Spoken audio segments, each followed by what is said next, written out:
चिंग Chinese का विज्ञापन अभी अभी खूब वायरल हो रहा है। नॉर्मल देखने वाले इसे खूब एंजॉय कर रहे होंगे, लेकिन क्या आपको पता है इसका बजट जो है वो छावा और वॉर 2 के बजट के बराबर है, जिसमें बॉबी देओल, रणवीर सिंह और साउथ की एक्ट्रेस श्रीलीला भी है। इसका टीजर भी रिलीज किया था। इसके मोशन पोस्टर और एक्टर्स के पोस्टर भी ऐसे रिलीज किए थे जैसे किसी फिल्म के मोशन पोस्टर्स। और इस एडवर्टाइजमेंट को डायरेक्ट करवाया है एटली से। अब सोचो, टॉप के एक्टर्स और एक्शन पैक डायरेक्टर एटली से इसे डायरेक्ट करवाने के लिए कितना बजट लगा होगा। 150 करोड़ बजट लगा है सिर्फ एक पैकेट चाइनीज बेचने के लिए।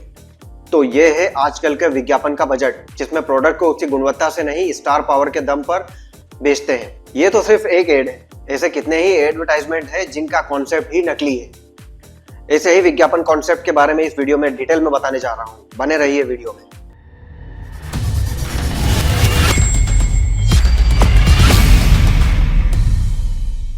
आजकल के विज्ञापन देखकर लगता है कि प्रोडक्ट बेचना तो एक साइड बिजनेस है, लेकिन विज्ञापन बनाकर हमारे दिमाग का डेटा पैक खत्म करना ये मेन बिजनेस है। हर मैन्युफैक्चरर को अपनी कंपनी से एक सेलिब्रिटी को जोड़ना है अपने प्रोडक्ट को बेचने के लिए। यहाँ पे सिर्फ स्टार का जो फेस है वही असली होता है, प्रोडक्ट शॉट ये सब कुछ नकली होता है। अब एक शैम्पू का ही एड देख लीजिए। वो एड ऐसा लगता है जैसे हॉलीवुड की फिल्म का ट्रेलर। धमाका, स्लो मोशन और बॉटल ऐसे घूमती है जैसे वर्ल्ड कप की ट्रॉफी। पहले के एडवर्टाइजमेंट में एक स्टोरी होती थी, एक कॉन्सेप्ट होता था, उस प्रोडक्ट को क्लियर करता हुआ एक कॉन्सेप्ट। आप 90s में भी एक मिनट के एडवर्टाइजमेंट को देख लेते थे एंजॉयमेंट के साथ, बोर नहीं होते थे।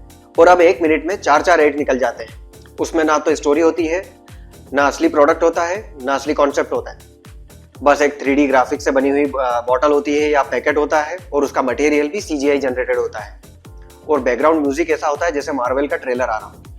अरे भाई, प्रोडक्ट की क्वालिटी बताओ, उसकी मेकिंग बताओ। ये एनिमेशन टेक्नोलॉजी और फिल्म मेकिंग की टेक्नोलॉजी मत बताओ।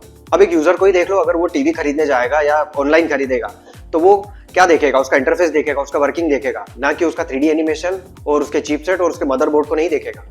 पहले के जमाने में जो एड्स आते थे टीवी के, उसमें दिखाते थे कि वो टीवी जो भी है वो फ्लैट टीवी है, उसका बाजुम्बा साउंड है, उसका होम थिएटर साउंड है।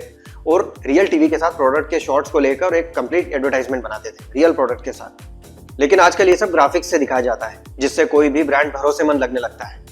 इसके चक्कर में ऐसा ब्रांड जो कि सस्ता ब्रांड है और वो ऐसे ग्राफिक्स और एडवर्टाइजमेंट के चलते यूजर को भटका देता है एक अच्छे ब्रांड के टीवी को खरीदने से, क्योंकि वो लो क्वालिटी का जो ब्रांड है वो एनिमेशन, वो ग्राफिक्स देखकर यूजर भटक जाता है। उसको लगता है कि ये सही प्रोडक्ट है, अंडर बजट है।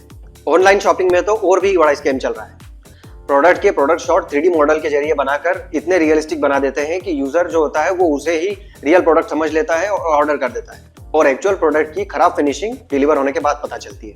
मैं ये नहीं बोल रहा हूँ कि ग्राफिक्स को दिखाना गलत है। प्रोसेस है कि अगर रियल प्रोडक्ट को भी इसके रियल शूट के साथ उसको फिल्माया जाए, उसको दिखाया जाए, उसके वर्किंग को दिखाया जाए, तो कंप्यूटर ग्राफिक्स का यूज कॉम्बिनेशन के साथ किया जाए। लेकिन आजकल के सारे एडवर्टाइजमेंट जिसमें मैं दिखा सकता हूं कि एक शॉट CGI जनरेटेड है। बॉटल के अंदर की कोल्ड ड्रिंक या जो भी लिक्विड है, कॉस्मेटिक के अंदर का मटेरियल, चिप्स के अंदर की चिप्स, ये सारी चीजें सब कुछ कंप्यूटर जनरेटेड। जबकि मैंने ऐसे एड फिल्म मेकर्स भी देखे हैं जो कैमरा के साथ रियल प्रोडक्ट को शूट करके उनके स्लो मोशन ऐसे शूट करते हैं वो 3D जनरेटेड लगते हैं, जबकि वो रियल प्रोडक्ट के साथ शूट किए हैं। और ये कोई बड़ी एजेंसी नहीं, single advertisement maker, film maker जो होते हैं वो बना कर दे रहे हैं छोटी एजेंसीज को, छोटे मैन्युफैक्चरर्स को। एडवर्टाइजमेंट जिन्हें आप फैमिली के साथ नहीं देख सकते। पहले बोलते थे कि कुछ टाइप की फिल्में फैमिली के साथ बैठकर नहीं देख सकते, लेकिन आजकल के एडवर्टाइजमेंट ऐसे आने लगे हैं कि फैमिली शोज के बीच में जब वो आते हैं तो वो फैमिली शो भी फैमिली के साथ बैठकर नहीं देख सकते। जैसे अगर आप कोई फैमिली शो देख रहे हैं अपनी फैमिली के साथ बैठकर, टाइम निकाल कर, क्योंकि आजकल सब OTT पर देखते हैं अपने टाइम के हिसाब से। जब सारी फैमिली के पास टाइम होता है, इकट्ठा होकर देखते हैं कि हम लोग अब साथ में ये प्रोग्राम देखने वाले हैं। लेकिन OTT पर एक अलग ही चीज है कि आप जब भी कोई चीज देखने जाते हैं, रैंडमली उसमें एक कोई ऐसा एडल्ट प्रोडक्ट का एड आ जाएगा या कोई इरोटिक प्रोडक्ट या ऐसा थीम वाला एड आ जाएगा बोल्ड कंटेंट का। तब आप रिमोट ढूंढने लग जाते हैं, दौड़ने लगते हैं कि रिमोट का है। और इस बीच जो विज्ञापन आते हैं उसमें आपने एक चीज नोटिस की है, आपका जो रियल वॉल्यूम होता है, जो कंटेंट आप देख रहे हैं, जो सेट किया हुआ है, उससे 7वें आसमान पे होता है उस एडवर्टाइजमेंट का वॉल्यूम। जब वो एकदम अचानक आ जाता है धूम धड़ाके के साथ, वो कार का या कोई भी एक बीमा पॉलिसी या जिसका भी एड आ रहा है, धनाधन बजता है।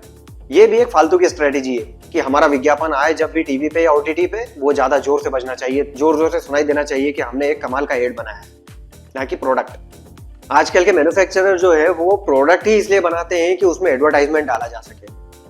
पहले एडवर्टाइजमेंट बनता था ताकि उसमें अपने प्रोडक्ट को प्रमोट कर सके, लेकिन आजकल उल्टा है। एडवर्टाइजमेंट का सेंसलेस कॉन्सेप्ट। अभी लास्ट का जो बारिश का सीजन गया है 2025 में, उसमें मैंने एक एडवर्टाइजमेंट देखा है कार कंपनी का। एक कपल है, वो बस स्टॉप पर खड़ा है अपनी बाइक पार्क करके, क्योंकि बारिश हो रही है। और अब वो कार कंपनी इस एडवर्टाइजमेंट में अपनी कार की एंट्री करवाती है 3D एनिमेशन ग्राफिक्स के जरिए, जो भी प्रोडक्ट शॉट होता है उसके थ्रू। और वो जो कपल है वो कार को खरीद लेते हैं। और अगले शॉट में दिखाते हैं वो कपल उसी बस स्टॉप के सामने से उस कार के साथ निकलते हैं, उस कार में बैठकर।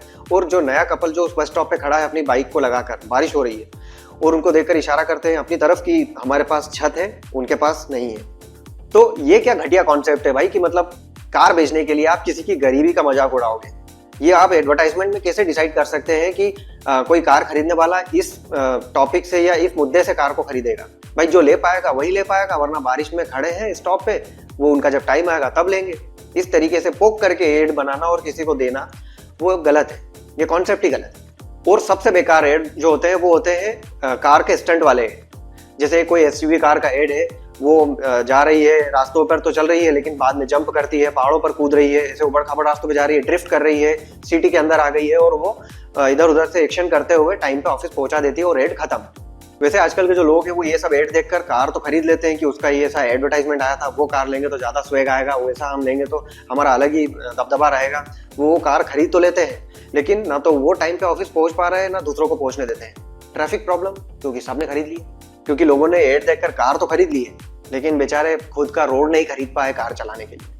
और एक और बात कि भाई आप लोग लिख तो देते हो विज्ञापन के एड बनाते समय नीचे क्रिएटिव लाइंस में कि ये एड्स को कृपया घर पर ना करें, अपनी गाड़ियों के साथ ना करें, ये टेक्नीशियन के अंडर में इसको फिल्माया गया है। लेकिन क्या करे भाई, आजकल की पब्लिक जो है दारू पीने के बाद हिल जाती है, और उनको जो है दारू पीने के बाद ये वाला आपका जो विज्ञापन है स्टंट, ये याद आ जाते हैं उस टाइम पे अचानक, और वो रोड पे निकल जाते हैं अपनी कार को लेके हवा में उड़ाने के लिए दूसरों को।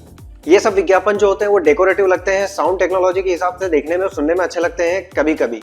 एक अलग ही एज वर्ग होता है, उन लोगों को ये अच्छे लगते हैं, लेकिन हमेशा नहीं। ये सब जो होते हैं वो इरिटेटिंग लगते हैं। विज्ञापन ऐसे बनाओ जो क्रिएटिव हो, वो कार की क्वालिटी बताए, उसमें एसी कैसे काम करेगा, वो कैसे चलेगी, उसके अंदर की टेक्नोलॉजी क्या है।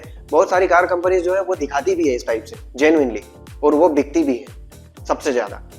जैसे BMW, मर्सिडीज, ऑडी, ये टॉप ब्रांड की अगर बात करूं तो ये कभी ऐसे एडवर्टाइजमेंट नहीं बनाते हैं, स्मूथ एडवर्टाइजमेंट होते हैं, और वो ये चीजें सिंपल रखते हैं, और इनकी कारें भी बिकती हैं। जिनको लेना होता है ये कारें, वो तब भी बिकती है, उनको जरूरत ही नहीं है ऐसे एडवर्टाइजमेंट करने की। और लास्ट है एडवर्टाइजमेंट का एक और सेगमेंट, थिएटर वाले एडवर्टाइजमेंट। जब आप फिल्म देखने जाते हो वो वाला। आजकल थिएटर में फिल्में रिलीज नहीं होती है, विज्ञापन रिलीज होते हैं। आप किसी भी मल्टीप्लेक्स में चले जाओ, शुरू में फिल्म चालू होने से पहले 1-2 ट्रेलर दिखाएंगे और फिल्म चालू हो जाएगी। स्टार्टिंग ठीक है, लेकिन जब जैसे इंटरवल होता है, मैंने गिने हैं 50-50 एड्स मल्टीप्लेक्स में, 50 एड्स इंटरवल में। ऑडियंस इंटरवल से वापस भी आ जाती है, हाउसफुल शो में भी वापस आ जाती है, उसके बाद भी एडवर्टाइजमेंट खत्म नहीं होते। वो भी कैसे ads? Adult ads, erotic ads, और वो सरकारी विज्ञापन तो और भी ज्यादा इरिटेट करते हैं। इन विज्ञापन की टाइमिंग भी देखो, जो मैं जिनकी बात कर रहा हूँ, वो टाइमिंग कैसे होती है, वो कितनी गलत है। कि बंदा जब इंटरवल में गया है, कुछ खाने के लिए लेकर आया है, अब वो फिल्म एंजॉय करेगा इंटरवल के बाद की, लेकिन वो जब अपनी सीट पे आया तो इंटरवल के बाद मुकेश वाला एड आ जाएगा फटे हुए मुंह के साथ। और बंदा जो लेके आया है थोड़ी देर तक तो ट्रोमा में होता है कि वो एड देख के वो खाए कैसे। कुछ प्रोडक्ट आइटम ऐसे होते हैं खाने के जो मैच कर जाते हैं, उसका जो ग्राफिक है वो ग्राफिक्स वो प्रोडक्ट में भी दिखते हैं। तो ये सब फैक्ट है आजकल के विज्ञापन जगत का। यूजर आजकल यूट्यूब पर अनबॉक्सिंग करके देखता है प्रोडक्ट को, उसको अगर लेना है तो। जेन्युइनली समझदार लोग जो होते हैं वो यूट्यूब पर हर प्रोडक्ट की अनबॉक्सिंग देखते हैं, रियल फील करते हैं। कम से कम इतना तो रियल होता है कि वो प्रोडक्ट जिसने लिया है उसका रियल एक्सपीरियंस पता चले। वो वहां पर से देख कर भी वो चीजें ले लेता है। ये एडवर्टाइजमेंट कोई काम के नहीं है, ये सिर्फ कंपनी के स्लॉट भरने वाली चीजें हैं कि हम किस सेलिब्रिटी के साथ जुड़े हैं, हमारा विज्ञापन किस स्लॉट में जा रहा है। तो आप कमेंट में बताइए, आपने ऐसा कौन सा एड देखा है जिसमें प्रोडक्ट भी नकली था, उसका मटेरियल भी नकली था, सारा वीएफएक्स और ग्राफिक्स थे, सिर्फ सेलिब्रिटी असली था। कमेंट में बताइए। चैनल को सब्सक्राइब, वीडियो को लाइक और नोटिफिकेशन बेल को ऑन रखिए। मिलते हैं अगले वीडियो में।